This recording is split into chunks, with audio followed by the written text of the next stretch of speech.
Hey guys.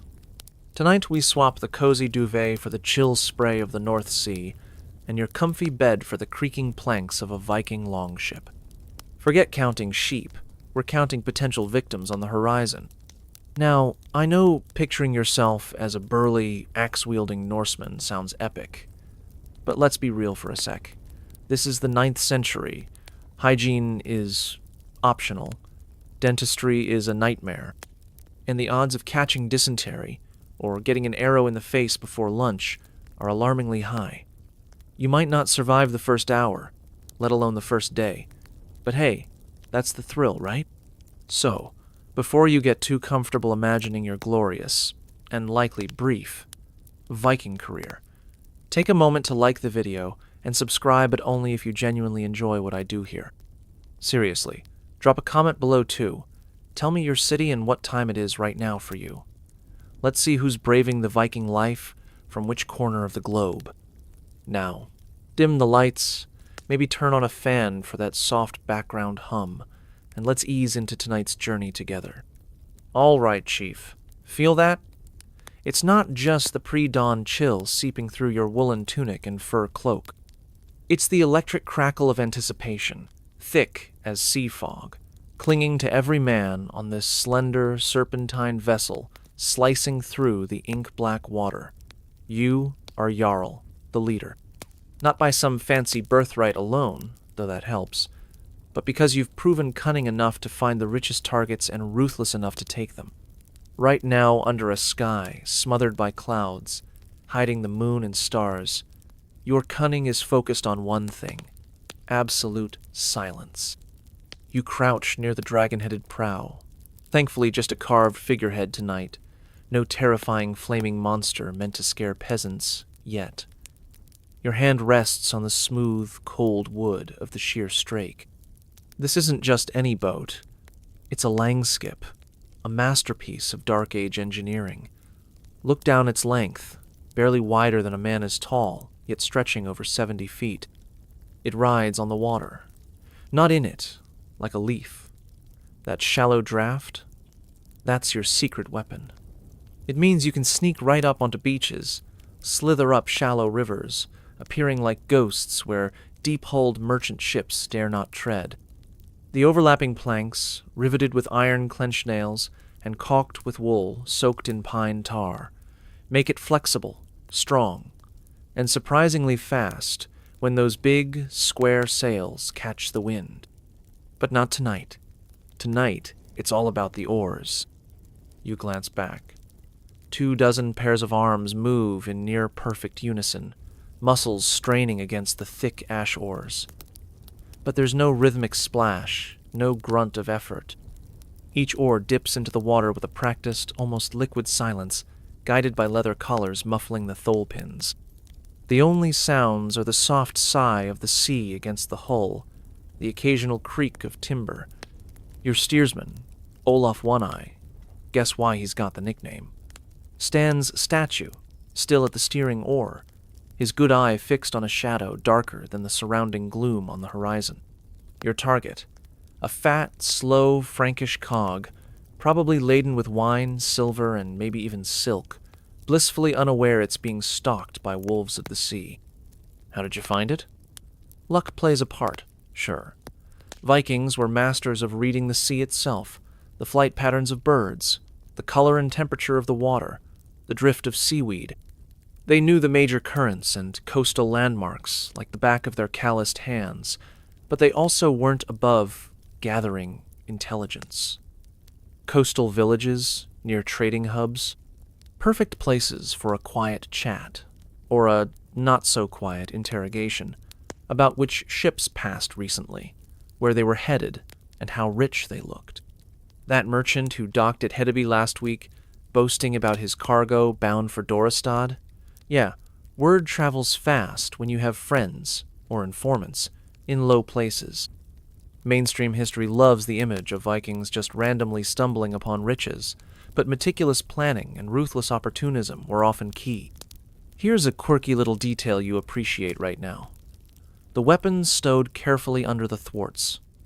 Your trusty axe, your sea axe, that hefty fighting knife, maybe a spear. Notice the leather sheaths?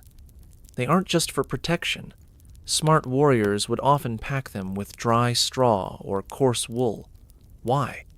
To absorb moisture and prevent the blade from rusting in the constant damp of sea voyages. Simple, effective, and a bit like medieval desiccant packets. Every little bit helped when your life depended on a sharp edge. You signal silently. A slight, downward motion of your hand. The rowers ease their stroke even more. The longship seems to glide, barely moving, becoming just another shadow on the restless water. Dawn is a faint, gray smudge in the east now, just enough to silhouette the merchant ship's high sides and bulky hull against the lightening sky. Perfect. The ideal moment. Too late for the watchmen to have stayed truly alert through the long night. Too early for the crew to be fully roused. Your heart hammers against your ribs, a counterpoint to the hushed rhythm of the oars. This is it. The calm before the storm you're about to unleash. The distance closes, agonizingly slow, impossibly fast. You can almost smell the tar on their hull, hear the muffled snores from their deck. Your hand tightens on the smooth wood of the gunwale. Get ready. Get low. Get fierce. The peaceful slumber of that merchant crew is about to end in the most violent alarm clock imaginable. The peaceful pre-dawn hush shatters like thin ice under an axe. One moment, there's just the sigh of the sea and your own thudding heartbeat. The next, your lungs burn as you roar, a sound ripped raw from your throat, echoing the primal screams erupting from 24 throats around you. Tills, Jews! To the sea! A traditional, bone-chilling war cry. It's not just noise, it's a weapon itself, designed to freeze the blood of those still blinking sleep from their eyes on that fat merchant cog. Your rowers become warriors in a heartbeat, oars stowed with frantic speed as they grab shields and weapons from under the benches. The sleek longship surges the final few yards under the last powerful strokes, its dragon head aiming straight for the merchant ship's vulnerable side, just above the waterline. Your target ship erupts into chaos. Shouts of alarm, panicked cries in Frankish or Frisian, the frantic clatter of men scrambling for weapons they hoped they'd never need. Too late. Far too late. You see a terrified face appear at the rail, eyes wide as saucers, mouth open in a silent scream. Your hand is already moving, not for your axe first, for the heavy, iron-headed grappling hook coiled at your feet. With a practiced swinging motion, you hurl it upwards. It arcs through the gray dawn light, claws biting deep into the merchant ship's sturdy oak rail, with a terrifying thunk crunch. All along your longship, similar hooks fly, a deadly iron rain finding purchase on wood and rope. Instantly, your crew hauls back on the thick ropes attached. The ships groan, timbers grinding against timbers as the longship is violently yanked tight against the taller cog. The gap vanishes. The stage for mayhem is set. This isn't a naval battle. It's a forced boarding action, a Viking specialty. The mainstream historical fact? Vikings hated fighting ship to ship at sea. Too risky, too unpredictable. Their goal was always to close fast, grapple, and turn the fight into a brutal, close-quarters brawl on the enemy's deck, their preferred arena. Up! Up! You bellow, already moving. This is the critical moment. Hesitation is death. You plant a boot on the sheer strake of your longship, grab the wet, rough rope of the grappling line, and haul yourself upwards with a grunt. Your shield, a large, round affair painted perhaps with simple geometric patterns or your personal mark, its center gripped by an iron boss, is slung on your back, banging against your spine. Your axe is in your belt. Right now, you need both hands. The rope bites into your palms, seawater stinging the small cuts always present on a sailor warrior's hands. You scramble upwards, the rough wood of the cog's hull scraping against your tunic. Below you, your men are swarming up like angry hornets. a wave of fur, iron, and snarling faces. You crest the rail and tumble onto the enemy deck, rolling clumsily but instantly coming up into a crouch. The scene is pure, terrifying pandemonium. Men are shouting, running in all directions, some trying to form a ragged defensive line near the mast, others frozen in fear. The air hums with danger. An arrow whistles past your ear, thudding into a barrel behind you. Another clatters off the iron boss of the shield you've yanked around onto your arm just in time. Time seems to slow, then snap back into frantic speed.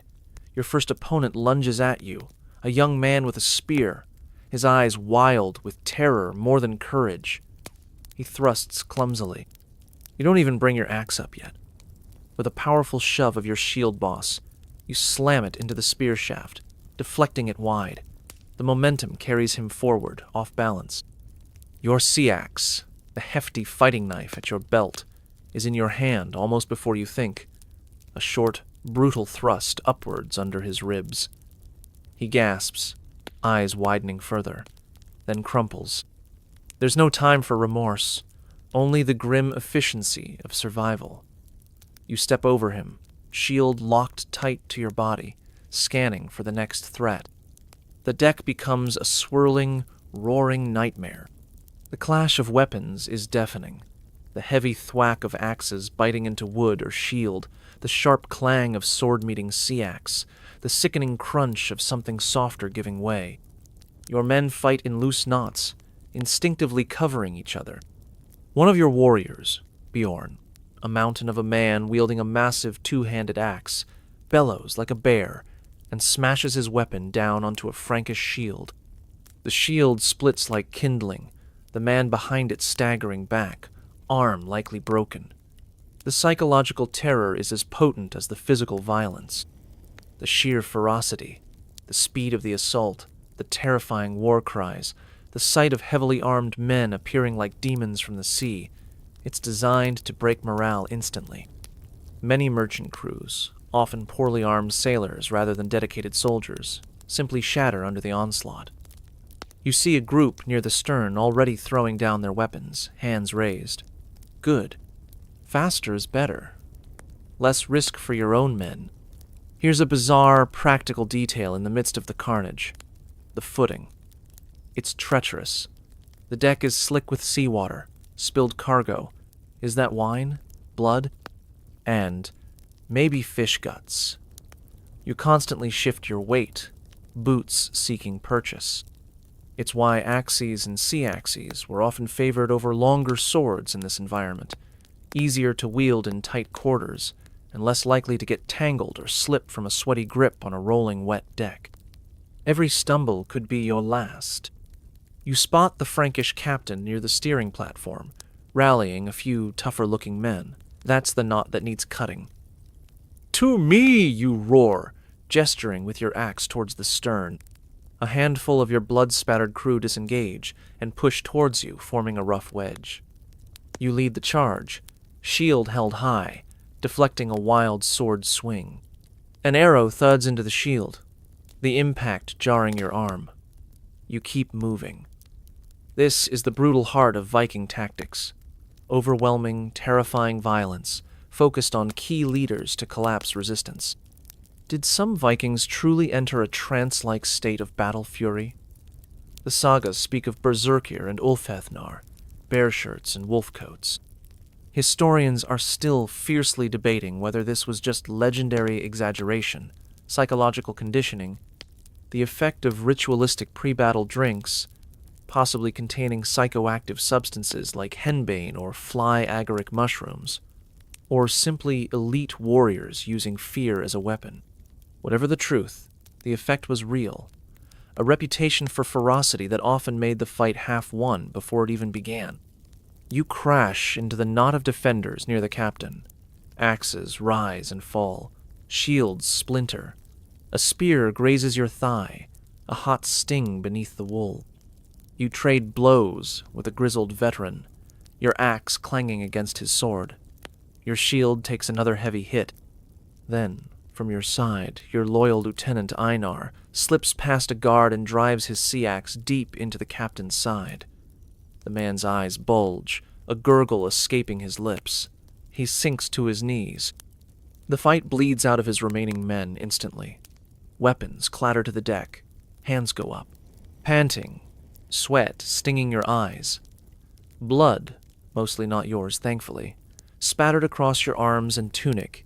You lower your shield and axe. The sharp tang of blood and the sour smell of fear hang heavy in the damp dawn air.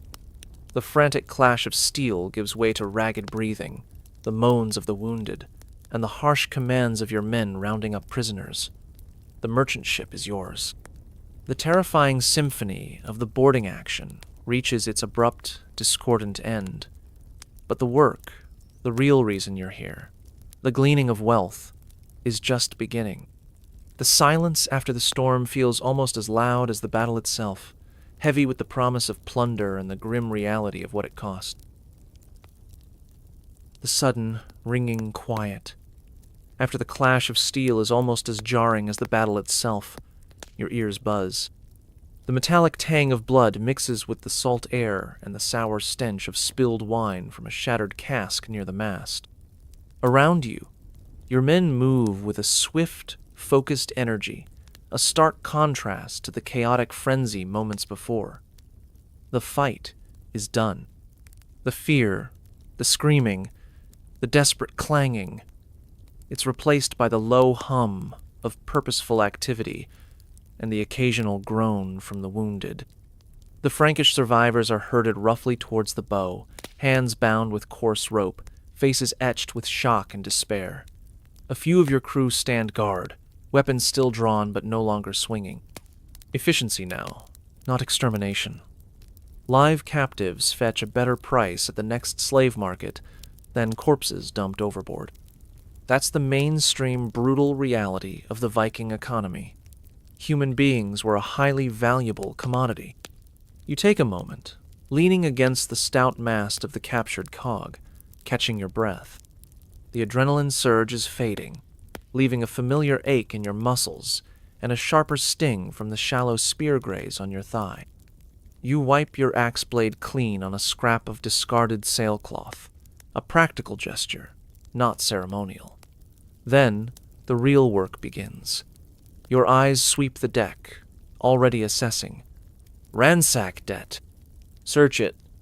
You command, your voice hoarse but carrying authority. The order unleashes a different kind of storm. Your crew transforms from warriors into methodical looters. They swarm below decks like ants discovering a spilled honeypot. Crates are pried open with axes and sea axes.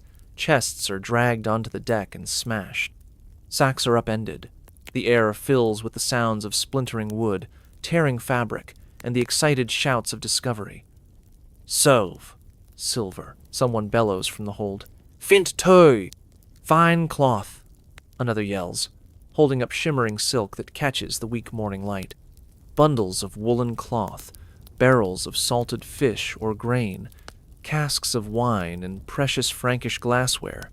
It all gets hauled out onto the open deck, forming growing piles. One of your men emerges grinning, triumphantly holding aloft a heavy silver crucifix, its intricate workmanship gleaming dully. Religious artifacts weren't spared. The metal was what mattered, destined for the melting pot back home to become arm rings or coins. The sheer volume of stuff is staggering. This cog wasn't just trading. It was a floating treasure chest sailing right into your waiting arms. You allow yourself a grim smile. This will feed the families back in the fjords for a long winter, buy land, pay for new ships. This is why you risk the sea and the sword. Now, here's a genuinely weird little detail you observe. One of your younger crewmen, Snorri, meticulously examining a handful of silver coins he's found. He's not just counting them. He's biting each one firmly with his teeth. See that? It's a crude but surprisingly effective authenticity test. Soft silver, the good stuff, will show a clear bite mark from a strong jaw. Lead or tin counterfeits, they'd be much harder or might crack. Practical Viking forensics at work. He tosses a suspect coin overboard with a snort. The initial frenzy of discovery settles into organized sorting. Valuables pile up near the mast. Sacks of silver coins, Frankish, Arabic, even some Byzantine solidi, a truly international haul. Silver and gold jewelry, those fine silks and brocades. More mundane, but still vital. Goods like tools, iron ingots, barrels of pitch or tar, and bundles of quality wool are stacked separately. The captured crew huddle together, watching their worldly goods vanish before their eyes, their expressions vacant with shock or simmering with helpless anger. You note a young woman among them, perhaps a merchant's daughter or wife, her fine clothes torn, face pale but defiant. Another valuable piece of cargo. Then comes the moment fraught with potential tension, the division. This isn't a free-for-all. Viking society, for all its raiding ferocity, had strict rules about this. The Jarl, that's you, gets the largest share, including the ship itself and perhaps the choicest items or captives. But the crew's share is sacred. Everyone who rowed, everyone who fought, gets a piece. Tradition dictates a surprisingly methodical approach. The plunder is gathered centrally. One of the older crewmen, known for his steadiness and fairness, and perhaps less likely to be swayed by greed in the heat of the moment, is appointed as the utskiftarman, the divider. He starts with the bulk goods. Barrels of grain or fish are roughly divided by volume, bundles of cloth counted out. Then the tricky part, the valuables. Silver is weighed meticulously, using small, portable scales, often carried by traders or leaders. Coins are counted into piles. But how to divide a single, magnificent silver arm ring? Or that exquisite crucifix? This is where the system gets creative, and arguments often start. The divider might break larger items, if possible. He might assign them a silver value and compensate others with extra coin. Or, controversially, he might hold a quick, tense auction right there on the blood-stained deck. Crewmen could bid portions of their expected share for a desirable item. "I'll trade my next 3 shares of silver coin for that Frankish sword," someone might yell. This is where alliances formed during long voyages could be tested, and where the Jarl's authority to mediate and enforce fairness was crucial. Historians still fiercely debate how consistently fair the system truly was across all Viking groups. Sagas are full of tales of disputes over plunder turning bloody after the battle, fracturing crews and leading to feuds. Was it a remarkably egalitarian system for its time? Or was it constantly teetering on the edge of greed and conflict? The evidence points to both, depending on the leader and the crew. You watch the process closely, your hand resting casually on your axe haft. A low argument breaks out near the pile of silks. 2 crewmen both want the same bolt of deep blue cloth. Voices rise, faces flush. You step forward, your presence alone a cooling influence. "Enough!" Your voice cuts through the tension. The divider decides. Argue later, over ale, not now. They grumble but step back. The divider, sensing the mood, quickly assigns the blue silk to one and gives the other an extra measure of silver coins and a smaller piece of green silk. Compromise. For now. Finally, the slaves are assessed. Strong men for labor fetch higher prices. Skilled craftsmen, a blacksmith was found among the crew, are worth their weight in silver. Women and children have their own market value. The defiant young woman is pushed forward. Her eyes meet yours, full of fear but also a spark of something else. Hatred? Calculation? You assign her a rough value in your head. She'll bring a good price. It's business. Cold, hard, and utterly devoid of the romanticism later ages would paint over this brutal trade.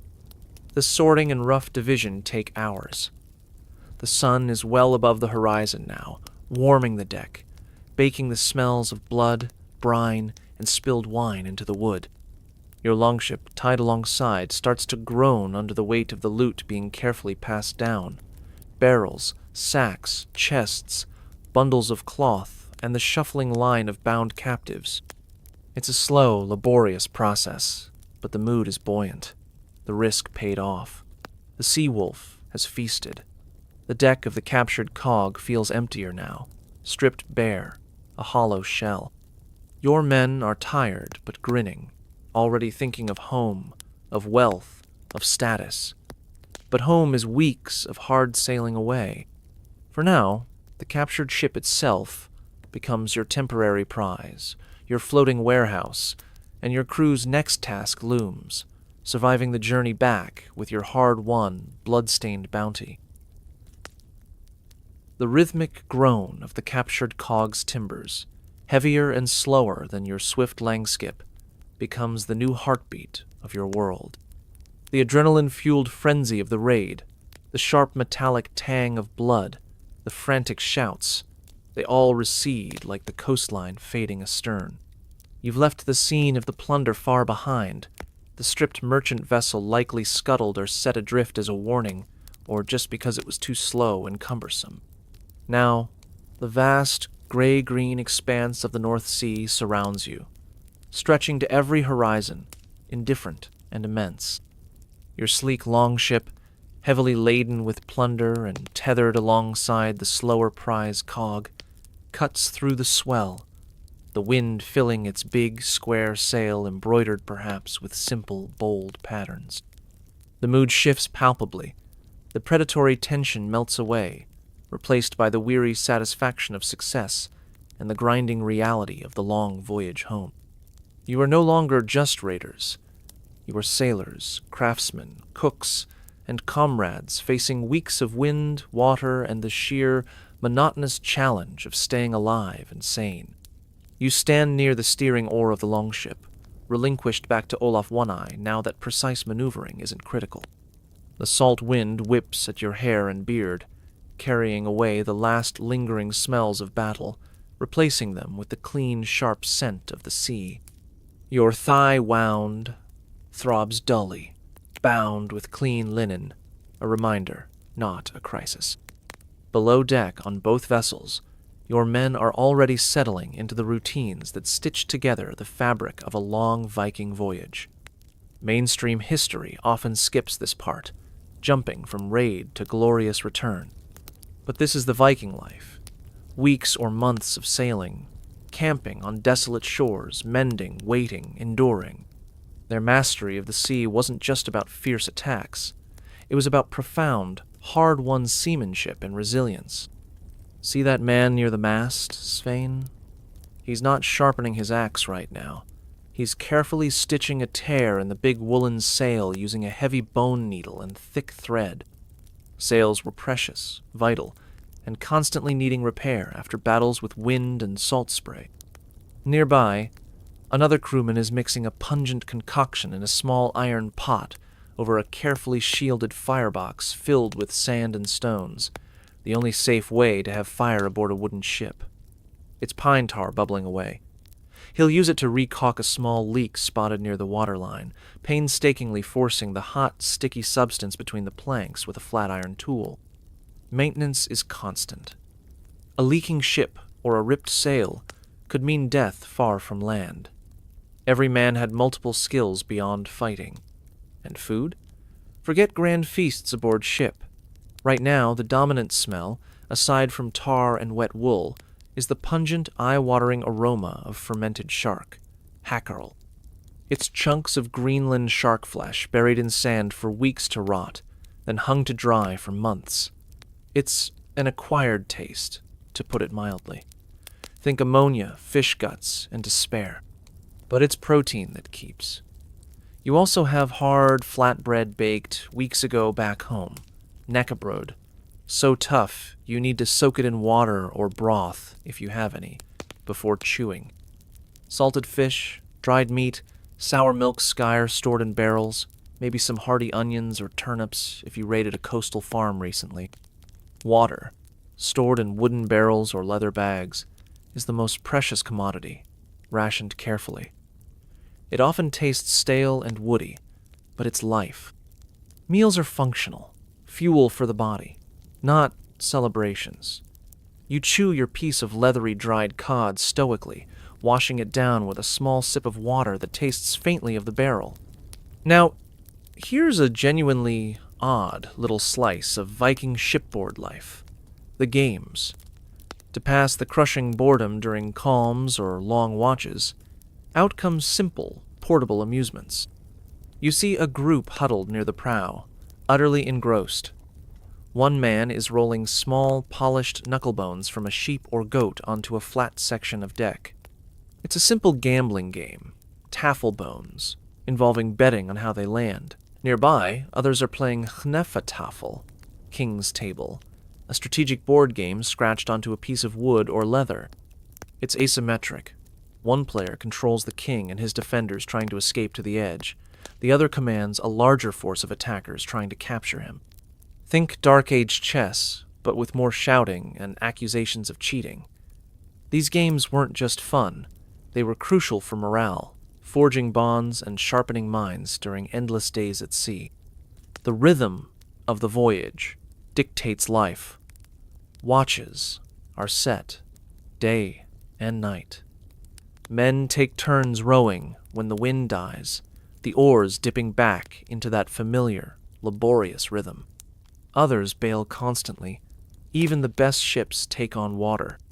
Lookouts scan the horizons not just for enemies or land, but for signs.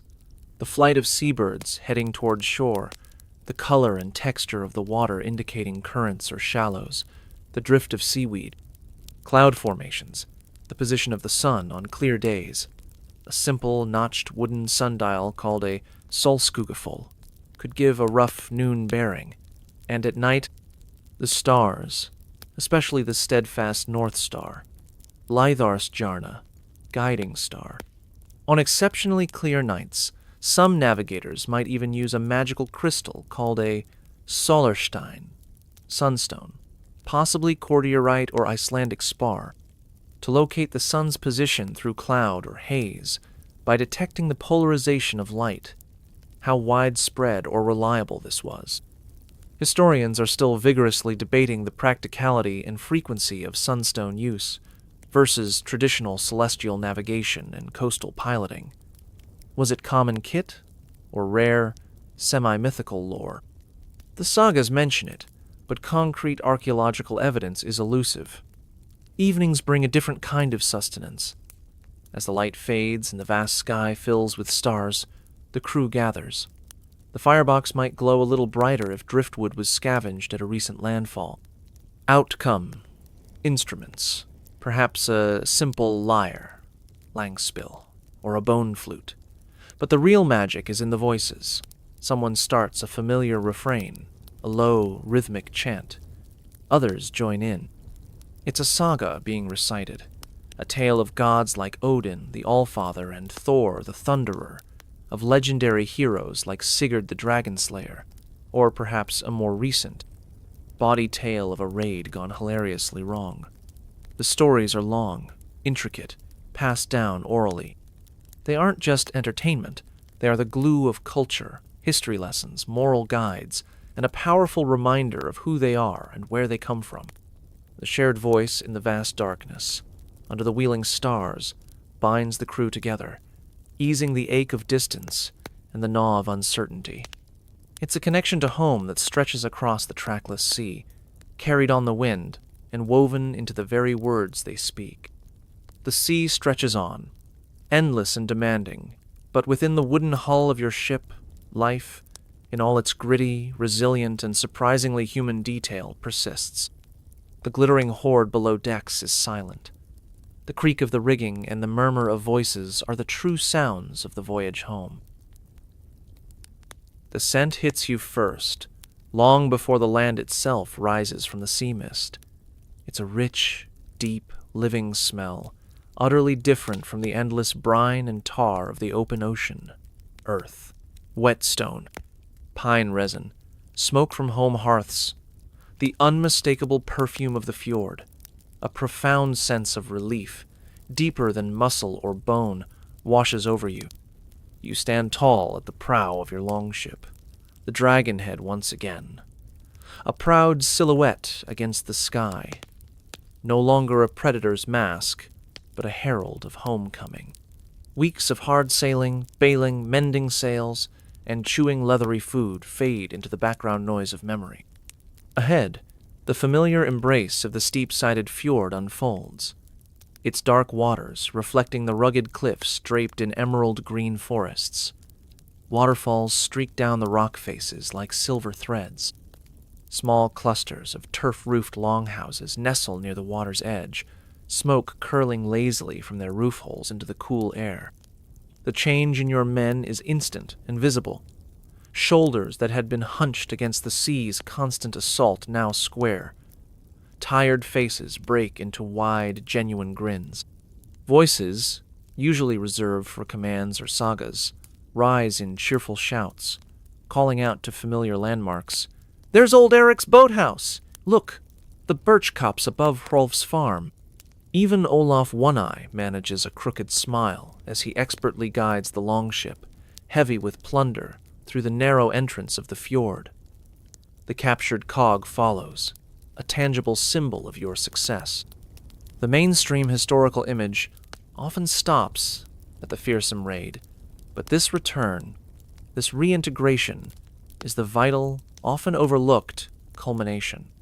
Viking society wasn't just built on raiding. It was built on bringing the wealth home, investing it, and becoming pillars of the community. The pirate transforms back into the neighbor, the farmer, the trader. Word travels faster than your ships. Figures emerge from the longhouses, shading their eyes against the watery sun.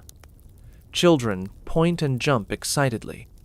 Women pause in their chores, searching the decks for familiar faces. A low murmur of anticipation builds along the shore. This isn't just a return, it's an event.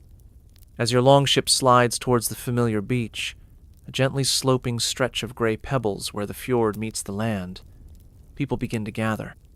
You see the village headman, Thorgest, a stout, respected farmer, waiting with a few other elders. Their expressions are watchful, hopeful. They know the risks you took. Now, they wait to see the rewards. The prow grinds gently onto the pebbles. The journey is over.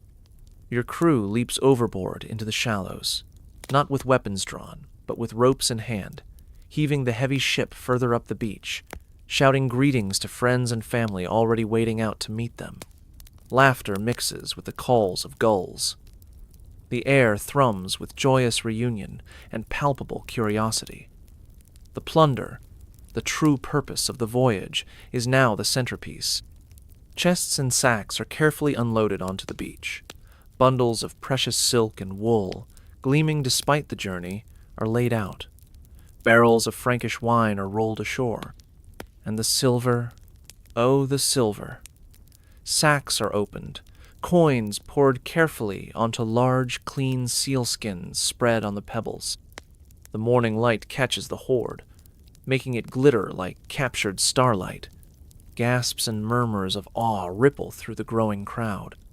This wealth will circulate, buying livestock, expanding farms, commissioning new ships, paying for feasts, settling debts, paying Wergild, blood money, if needed. It transforms the community's prospects. Here's a quirky, slightly ironic postscript to the grand display. The silk. While some of the finest bolts might be carefully stored for trade or gifted to important allies or spouses, a lot of it gets used in ways the original Frankish weavers might weep to see. Sturdy wool and linen rule daily life. That delicate shimmering silk, perfect for wiping down sword blades to prevent rust, or as flashy, but impractical. Wrappings for gifts, or even cut into strips for decorative trim on otherwise sturdy woolen tunics. Luxury, yes, but filtered through intensely pragmatic Norse sensibilities. Function often trumped pure opulence. The captives are brought ashore last, still bound, a sobering counterpoint to the jubilant scene. They huddle together, eyes wide with fear at this strange, rugged land and its loud, confident people. Their fate is now a matter for the community, sold as slaves locally, traded onwards, or perhaps eventually integrated as thralls, serfs on a farm, their children born free. It's a harsh reality, but it's the economy of the age. You see the young woman you noted earlier. Her defiance seems banked, replaced by a wary watchfulness. A local trader is already eyeing her, assessing her value. Business continues.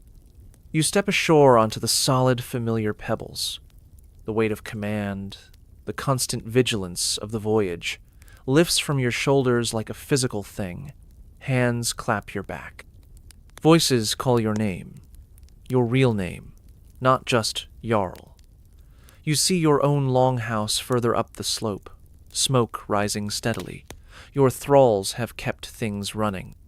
Your wife, Astrid, pushes through the crowd, her face a mixture of relief and fierce pride. She doesn't embrace you ostentatiously in front of everyone, but her grip on your arm is strong, her eyes searching yours, checking for wounds, seeing the weariness beneath the triumph. "Welcome home, husband," she says, her voice thick with emotion. The fearsome sea raider is gone. In this moment, you are simply a man returned to his farm, his family, his place in the intricate web of fjord life. You pick up a simple wooden bucket someone hands you, not an axe, not a steering oar. Your first task? Helping haul water from the freshwater stream for the inevitable enormous feast that will last deep into the night. The roar of the sea is replaced by the murmur of the stream, the lowing of cattle in the home pasture, and the rising buzz of excited voices planning how to spend the glittering fortunes spread across the beach. The circle is complete. The wolf has returned to the hearth, shedding its fangs for the tools of harvest and home. The fire in the central hearth of the longhouse has burned low, collapsing into a bed of glowing embers that pulse like a sleepy heart. The raucous songs and boasts of the feast have faded, replaced by the deep rhythmic breathing of men and women sprawled on furs and benches, sated by roasted meat, sweet cloudberries, and strong, honeyed mead. The air hangs thick and warm, smelling of wood smoke, damp wool drying, and the faint, lingering sweetness of the feast. Outside, the deep silence of the fjord night is absolute, broken only by the gentle lap-lap-lap of dark water against the pebbled shore, a sound as ancient and constant as the stars themselves. You feel the solid earth beneath you, the comforting weight of a thick fleece pulled up to your chin. The sharp memories of the sea, the bite of the wind, the sting of salt spray, the terrifying clash of steel, soften and blur at the edges, melting like ice in spring sunlight. They become stories half-remembered, dreams within this deeper dream. The glitter of the silver hoard dims, transforming into the gentle, distant shimmer of fireflies dancing over a summer meadow in your mind's eye. The proud dragon head of your ship dissolves into the curling smoke, drifting lazily towards the roof hole, merging with the velvet black sky pricked with 1,000 cold, watchful stars. Your breath slows, deepening, matching the slow, quiet sigh of the wind whispering through the pines high on the cliffs above the fjord. It carries the scent of damp moss and distant snowmelt. Every muscle, every nerve that had hummed with readiness for weeks, finally, truly unwinds. The weight of the axe, the heft of the shield, the strain of the oar, they dissolve into the profound, welcoming softness of the fleece beneath you. There is no sea here now, no enemies, no leagues left to cross. Only this deep, enveloping peace, as deep and dark and safe as the fjord waters under the moonless sky. The world shrinks to the soft glow of the embers, the sound of your own slowing heartbeat echoing the gentle water's kiss on the shore, and the vast, silent comfort of the night holding you, safe, adrift on the quietest sea of all. Let the waves of sleep rise, gentle and slow, carrying you deeper, deeper into the soft, welcoming dark. The journey is done. Rest now. Just rest.